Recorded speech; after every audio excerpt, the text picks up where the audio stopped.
One of the topics we often agree with Senator John McCain on is torture, particularly because of his own personal experience having undergone it in Vietnam. Earlier this week, he spoke out about what was revealed in the Senate's torture report. Here's a segment of that. I rise in support of the release, the long-delayed release, of the Senate Intelligence Committee's summarized unclassified review of the so-called enhanced interrogation techniques that were employed by the previous administration to extract information from captured terrorists. It's a thorough and thoughtful study of practices that I believe not only failed their purpose to secure actionable intelligence to prevent further attacks on the U.S. and our allies, but actually damaged our security interests as well as our reputation as a force for good in the world. The truth is sometimes a hard pill to swallow. It sometimes causes us difficulties at home and abroad. It is sometimes used by our enemies in attempts to hurt us. But the American people are entitled to it, nonetheless. As I said, often agree with him on that topic. Yeah, the guy's a giant disappointment. I mean, you know. You mean outside of this? Yes. Yeah, because you get moments like that where you have this chance, and we saw it. We saw it in during the campaign. You know, a real chance for a guy to sort of make a difference, move the country. He had, you know, I fault often on this show Hillary Clinton for years during the Iraq War as tens of thousands of Iraqis were dying and thousands of American soldiers. Hillary Clinton calls a press conference, everyone goes. If she'd come out against the war or taken a tough stand against it, but she waited and waited and waited and waited until it was, okay, everyone's against it, now I'm against it, right? And this guy could have made a difference too. Yeah. This guy chose not to make a difference. He abdicated any sense of leadership I have. I have zero respect for John McCain and very little for Hillary. Yeah, well, look, and he's grown increasingly over the past few years, increasingly extreme on a variety of topics. He's sounding more and more like a guy who's kind of losing his mind. But again, on this topic, when it comes to this, he's just crotchety. He has personal experience. He's not just crotchety.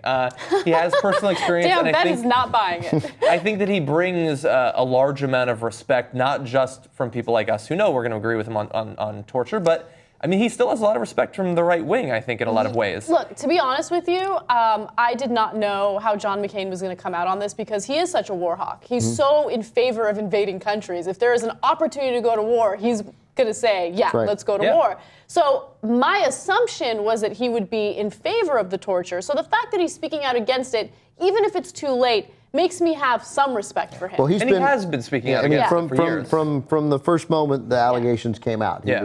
He was clear on it. He's been consistent. He has been consistent on that. It's a sign of, you know, there are transcendent politicians who can make a difference in a country, and there was a time when John McCain could have made a real difference. And I guess the attractiveness, the thought that he could one day be president, and the carrot of having his party's mantle in a party that always seems to award the next guy in line. And when it was his turn, they gave it to him, and they wouldn't have if he'd done what I was advocating. No question, they wouldn't have. But he could have made a difference, and he didn't. Yeah, we had another one of those, and unfortunately, he turned into President Barack Obama. But now, in terms of why he did actually come out, when you know people like Anna Kasparian said, you know, he could have gone the other way on this. In the next clip, you're going to see John McCain talks about why he personally knows that torture does not work as a means of gathering information.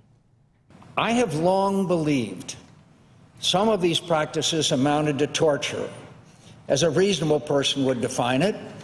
Especially, but not only, the practice of waterboarding, which is a mock execution and an exquisite form of torture. Its use was shameful and unnecessary, and contrary to assertions made by some of its defenders, and as the committee's report makes clear, it produced little useful intelligence to help us track down the perpetrators of 9/11 or prevent new attacks and atrocities. I know from personal experience that the abuse of prisoners will produce more bad than good intelligence. I know that victims of torture will offer intentionally misleading information if they think their captors will believe it. I know they will say whatever they think their torturers want them to say if they believe it will stop their suffering. Most of all, I know the use of torture compromises that which most distinguishes us from our enemies. Our belief that all people, even captured enemies, possess basic human rights.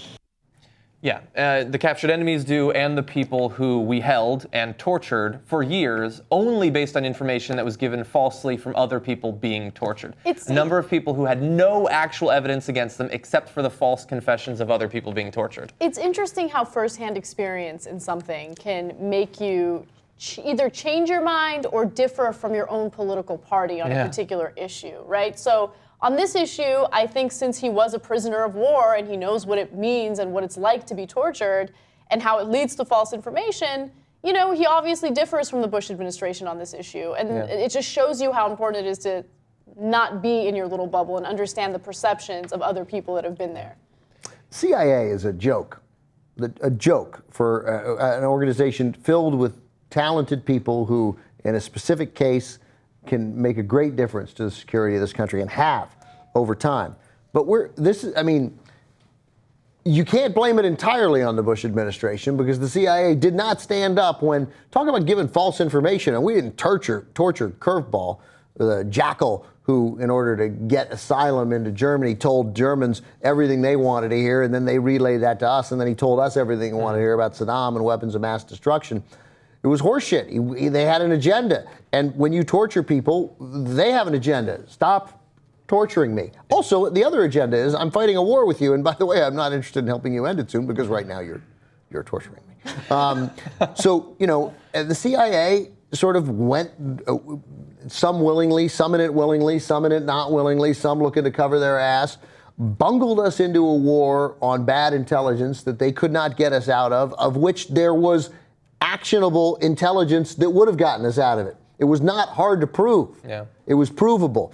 And, you know, you read these stories and we still see these guys and we trot them out and we pat them on the back and we celebrate them on TV shows like The Americans to some extent and certainly Homeland and the shows that I love, by the way. But, I mean, Jesus, what a colossal disaster the last 12 years have been for intelligence gathering with some great wins like getting Osama bin Laden 9 years after 8 years after the attack. Excuse me, 10 years after the attack.